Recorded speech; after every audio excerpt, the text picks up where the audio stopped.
So I'm gonna be very honest when I say this. The only reason why I'm doing this video is because I really wanted an excuse to talk about Touka, and I was really trying to figure out one because I was like, I can do an analysis on Touka, and then I looked at my feed and I was like, oh, I actually already did that. Which link to that will be in the description down below. That's actually one of the better videos I think I've done on this channel. So if you guys are new to this channel, you guys should go check that out. So link to that will be in the description. But I wanted to talk about Touka because Touka, she's a character I've always been really fond of. I don't really know necessarily where she sits among my favorite characters in Tokyo Ghoul. She usually borders on the top 10.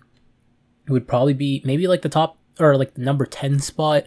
Either that or she would be like number 11. I'm not really sure, but I am very fond of Touka, and I was just trying to figure out like ways, okay, how can I use her in a video? At first I was thinking, okay, maybe I can make a how strong is Touka video, which I think I might have already done. If I haven't, I might do them in the future. I was like, oh, maybe I can do that in the versus battle. I'm like, there's really not that, like, there's people in TG that I feel like Touka could obviously beat, and then there's a lot where I'm just like, she would get wrecked, so I can't really use that.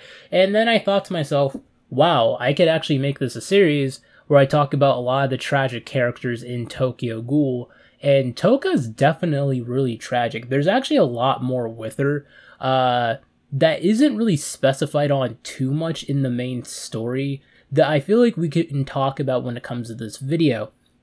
So we're going to do that here. Now, for anybody wondering like who's the next character I'm going to end up talking about in the future after this, definitely Rize, because there is a lot of tragedy when it comes to that poor woman. But let's hop right into this right now.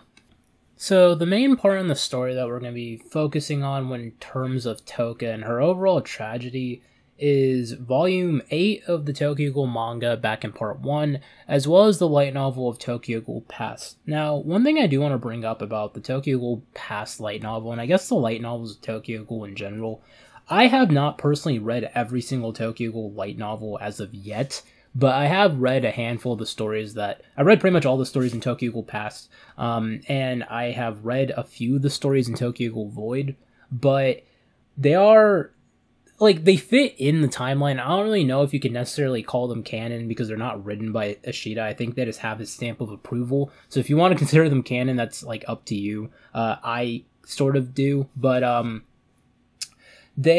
I feel like if you are a pretty big fan of Tokyo Ghoul, if you like the manga, even if you remotely enjoy the anime, I feel like picking up the light novels is definitely something you should do because it gives a lot of insight on characters who don't necessarily have a whole lot of screen time in the Tokyo Ghoul story, and it adds a lot of layers in development for them, especially when it comes to the female characters of Tokyo Ghoul, I've noticed. For example, you get some insight on Rize, Touka, Hinami, as well as Akira. So, I mean, I would definitely say pick up, the light novels for the people who haven't checked them out as of yet. Now, when it comes to this light novel, pretty much it's just talking about Touka and Ayato back in their younger years when Ayato still lived with Touka before he ends up joining Aogiri Tree, as well as when prior to Touka officially joining on Teikyu and becoming a waitress. I believe at this point in time, Touka is about 16 years old, so it's prior to the main event of the story, obviously. So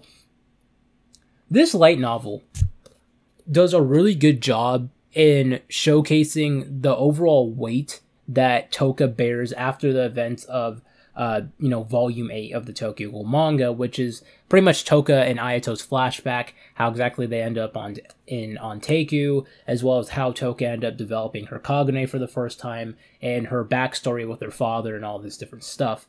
And when it comes to Touka and her mentality, there's a lot of different sub-themes going on with Touka. For example, there's the whole entire sub-theme of Touka becoming, gradually throughout the time of Tokyo Ghoul to Tokyo Ghoul Re, she ends up toning down from becoming this very hot-headed person to very calm, cool, collected, and just a very loving woman in general, a very loving person. It's just kind of humanizing Touka. That's the way how I've always kind of perceived the Tokyo Ghoul story to be, at least from Touka's point of view, is her and Kaneki sort of flipping roles, where as Kaneki dived more and more into the world, he became more and more like a ghoul, whereas Touka was the opposite, where the more and more she was involved with the world, she ended up becoming a lot more human. And I feel like this light novel kind of showcases that as well, whereas even when Touka was very hot-headed, like in part 1, she still had this human-esque side to her in comparison to her brother Ayato, who comes across as a lot more hot-headed, very angry at the world, especially when you hear some of the things that he says to Touka and even about their father in this light novel. But going back to what I was saying before about the overall sub-themes about Touka Kirishima in general, is the fact that I feel like the theme of Touka always wanting to protect someone, I feel like, is something that goes really well with her character, especially when you're comparing her to the main protagonist of the Tokyo Ghoul story, being Kaneki, where she ends up ridiculing Kaneki and kind of bashing him a little bit about him, quote-unquote, wanting to protect someone, or protect them. And the thing about that I actually find very interesting and adds so much more layers to that scene, which I think in the original manga was like chapter 120 something, like 120, 121, something like that, if I'm not mistaken. I could be completely off, but I think it was around that time. I know it was like in volume 12 or 13, but it adds so many more layers to that scene, because you see how upset and angry Touka gets at Kaneki when Kaneki tries to admit, or tries to say to her, like, oh yeah, the reason why he's doing all these things, all these really horrible things, and his overall mentality of everything is because he wants to protect all of his friends. Touka takes that to heart, because that's the mentality that she actually falls by, and that's not what Kaneki's doing, and obviously someone like her would be able to see that very easily. And let me explain what exactly I mean when I say that Touka's mentality is to protect the people that she cares about, which is kind of an innate thing that I feel like most people in general just want to do, whether they are in fiction or in real life. You kind of want to protect the people that you care about. That's just like, if you're sane, that's probably something that you would want to do, or if you're not selfish, I guess. So back in volume 8 of Tokyo Ghoul, when you are looking at the flashbacks between, Ayato, Touka, and Arata, we know obviously what happened. Arata ended up being very distraught over his wife's death, and, for a long time he was raising the kids by himself. I'm assuming for a few years, because we know that when Hikari ended up apparently dying by the hands of Arima, Ayato was not the same age as he was in the anime adaptation, where for whatever reason they made him like a toddler. In the manga, he's like a baby. He looks like that he's no older than maybe like 2 or 3. So he's really young. And by the time of the flashback or whatever, obviously with them later on, Ayato looked like that he was probably like 6 or 7. But we know that Aruto is very distraught. He ended up confronting people of CCG, developing a Kakuja by eating, cannibalizing on dead people and stuff like that. And then he ended up being captured by CCG. And to this day, we still don't know what the hell happened to his body. We know that, after the events of the manga, we don't really know what happened. I'm assuming that CCG doesn't use him anymore, or the TSC, whatever the hell they're called now. I'm assuming they don't use him anymore and they finally put him to rest, but who even knows at this point, because obviously he's not around. But anyways, you have where there's this scene when Touka awakens her Kagane for the first time. Like, you have where that lady force feeds Ayato all that food and kind of outs them out for being ghouls, and then those 2 investigators come in and Touka develops her Kagane and it like tears through both investigators and they bail. Which, mind you, one thing I do want people to realize, and I feel like a lot of people tend to forget this, and I completely forgot to bring this up in my Kagane Explained video. Releasing your Kagane, for the most part, from what people in the series have said, the small statements that have been made, doesn't feel good. It's actually not a very, natural feeling that ghouls have. I know Shirazu said it was akin to, taking a really big dump. That's the way how he explained it. And according to Touka, actually in the flashback, because you have where Ayato's looking at her back and there's kind of a big blister on it and it looks like it's bleeding a little bit. And Touka's just kind of it hurts a little bit it's throbbing still, but I'll get used to it. So, I mean, I'm just saying, like, it's not really a good feeling, especially looking back at that point in time. Touka was probably like 10, but anyways, that was kind of a weird tangent. But you have where Touka, she ends up taking Ayato, putting him on her back, and like carries him home, and is like, oh, I'm your big sister, and as your big sister, I have to protect you. That's my job, blah, blah, blah. And one thing I really do like about Tokyo Ghoul in general is I've always really liked the older sister, younger brother dynamic. I always felt like, at least when it comes to literature, it's something that just comes across so strong. And I feel like it's a way stronger bond than what you would get with like an older brother and a younger sister. Not saying that, for example, people in real life who might have that same comparison, that you wouldn't feel as strongly with them. I just feel like it's a little bit more meaningful when like an older sister's looking out for their younger brother. Because I don't have a sister, so I guess I can't really relate. But I just like that dynamic a lot, and I like that when it comes to the Kirishima bloodline, you get that quite a bit. Like you have that with Hikari and Yomo. We didn't see it, much of it at least.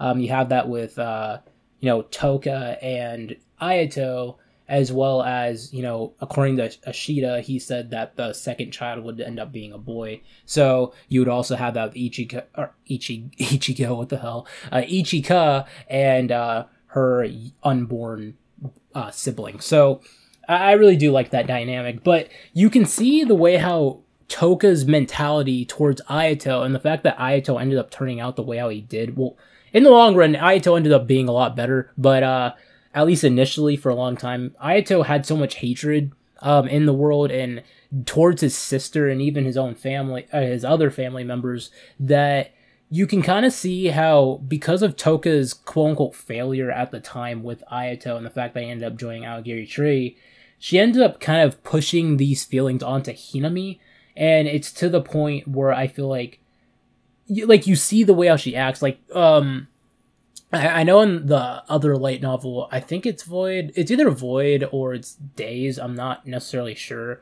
But you have where, like, there's a scene where Hinami gets kind of bullied by these people in the library, and Touka freaks the hell out. And you also see this in volume 3, I believe, of the original Tokyo Ghoul manga, when the whole entire stuff with Mado and Hinami is going on. Touka is extremely overprotective, and it's almost to the point kind of like almost like a mother figure. And it's one thing about Touka that I've always liked, that I always kind of felt like has remained very prominent when it comes to her character. And I guess it kind of also carries on to the foreshadowing of what exactly Touka was going to end up becoming by the end of the series, and becoming a mother, as well as humanizing her quite a bit, where she kind of has like that natural maternal instinct intact when it comes to her, which I really do like. And it's not just that. As in the light novel, one thing that they do specify on quite a bit is, despite all the things that have happened since her father being captured by CCG and all that stuff, she thinks about her father all the time. And it's this constant regret that she has in her mind that she was never able to really say anything to her dad, as well as just she misses him and wants to be around him, and she's constantly thinking about him as the days go by. And it kind of paints Touka very similar in regards to someone like Mado, which I guess really does work when it comes to the whole entire duality between both Touka, Mado, as well as Hinami, and that trio's connection, because they both lost people that they loved. Touka lost both of her parents as well as Mado, and they both kind of and they both constantly think about their father figures because of how impactful they were in their own lives, whether it was for good or bad reasons. And it's just really sad, especially seeing how Touka was always told by her dad in order to protect Ayato and, look after him and all this stuff. But Ayato doesn't really care. You even have where there's scenes in the light novel where, Touka's just like, oh, I'm going on Teku. Do you want me to bring you anything back? And Ayato's just like, you don't need to tell me where the hell you're going out. Like, I don't like, I don't give a fuck and stuff like that. And he just like dips, and I'm just like, dude, like, your sister carried you from, like, when you had a freaking hurt leg, she carried you on her back even though she was injured, and she was crying the entire time, and you don't remember any of that. Like, I feel like a normal person in that situation would be so sympathetic towards, like, Touka, but Ayato in that entire situation is just such a douche. It's awful, but it's just really bad. And I mean, I can make a whole entire video just talking about the chapters of the light novel, and I might end up doing that in the future, because these light novels are just really good with the stories that they have, because even though they're really brief, like, I'm pretty sure that every single story is probably like about 30 pages long. It adds a lot to the relationships between them. Like, there's like this one chapter that's about Kaneki and Hide that I really like, and I'll probably end up making a separate video talking about that. But going back to Touka, one thing about Touka, though, that is sort of apparent but isn't really brought up a lot when it comes to her character, and it's one thing that I've always speculated on when it comes to her relationship between Kaneki and her, as well as her relationship with Arata, is I kind of feel like the main reason why she ended up becoming so drawn to Kaneki, besides, you know, some of the more obvious things like the fact that Kaneki became very powerful, the fact that Kaneki is a very nice guy in general and has done all these things for the sake of, you know, Touka. I also feel like that Kaneki, in a really, as weird as it sounds, kind of reminds her of her dad. And I mean, this is from like multiple different ways. The way how Arata seemingly kind of came across as sort of timid but was very strong as well, very similar to Kaneki. Not to mention the fact that Kaneki and Arata in some panels in the manga almost look identical. Obviously the anime, you can tell the difference because of the hair color, as well as the hairstyle is a little bit different, but in the manga they look almost the exact same, especially when Kaneki has black hair. But just stuff like that. And, you know, a lot of people might say, like, bruh, you're telling me that Touka wanted banging her dad. This is actually a proven thing, and I learned this in my psychology class recently, as well as, you know, a few years ago. I remember I read some articles about this in the past. And I have a feeling that some girls might end up, like, saying this isn't true, but this is actually, like, this, I doubt it applies to everybody, but it does apply to a vast majority of women, that a lot of women who have, like, a father figure in their life usually look for men that are akin to their father figure, that they kind of relate them to, as it's kind of like a standard, I guess. I don't really know how to explain it, and it's just, I don't really know how to explain it well enough. Like, it probably sounds really weird, but I think that's kind of one of the main reasons why Touka ended up falling for Kaneki, especially coming from the fact that I feel like she saw her father's kindness through him, and that's one of the main reasons that ended up causing her to become so attracted to him. And, I mean, another thing, I guess, going back to the whole entire tragic aspect of Touka as well, and this wasn't, like, it kind of annoys me that this wasn't brought up much at all, but we know that Touka obviously did eventually end up having a dream to open up a coffee shop, and you have her, like, you know, she came out of the situation, all right, with her dad and all this stuff, barely even getting away. And you have where she ends up being accepted into Anteku, which, you know, obviously she was a little bit more rowdy towards for a while, and then ended up accepting them as her new family, just to watch the Anteku cafe get burned down right in front of her, in the anime version. And then in the manga, she has to kind of leave alongside with Yomo, and know that most of the people who have helped her, who have helped, been around her, she saw as, like, you know, her family, are fighting to their very last breath in the on the raid on Anteku, which is pretty messed up. And not only that, she restarts her entire life. Like, obviously she still goes by the name Touka Kirishima, because that wasn't, you know, revealed to the public or whatever. But you have where Ayato ends up taking the moniker as Rabbit, so Touka can live a normal life. She runs a cafe shop and seemingly owns the cafe shop. Either her or Yoma owns it. She dyes her hair like a different shade of blue and all this stuff. And Mutsuki and the guy blow up her cafe. Her dream. Yeah, that it's kind of messed up. Like, I know it wasn't really, like, no one really paid attention to it back then because, Mutsuki nearly killed Touka, and a lot of people were questioning whether or not Mutsuki killed Yoriko. Yeah, I mean, like, that's so messed up. Like, you finally get a chance at happiness, and you finally get your dream just to have it burn down right in front of you. And I believe there's a scene for a split second where Touka just kind of stands there and looks at her cafe burning, and she escapes with Kaneki, and obviously, like, they have sex or whatever, but, like, it's just messed up. So, anyways, I know this video is kind of more off the cuff, and not, like, as scripted and detailed as I usually do, but I just wanted to talk about Touka, because I really like Touka, and I feel like in the fandom, due to her being Kaneki's love interest, she gets a lot of crap, especially when people compare her to Eto. And, I mean, by no means do I think she's as, like, important as someone like Eto, but I do feel like Touka is really well developed, and that's the main reason why I'll link my analysis video down below. So, anyways, thank you for watching. Remember to comment, subscribe as always. I've seen you guys, like, comment down below, like, what characters you'd want me to talk about in future videos. I'm thinking I'm probably going to have to do the videos I've had scheduled for a while, but put on the back burner, like my Uta video and my Hinami video. But other characters I'm thinking about doing in the future are Jason as well as Rize, because I've had people ask me to do a video on Jason for a really long time now, and I have not done it since, like, the 3 years I've been on YouTube. So, anyways, thank you for watching. Remember to comment, subscribe as always, guys. Love you all. Jalen Hawk signing out. See you guys.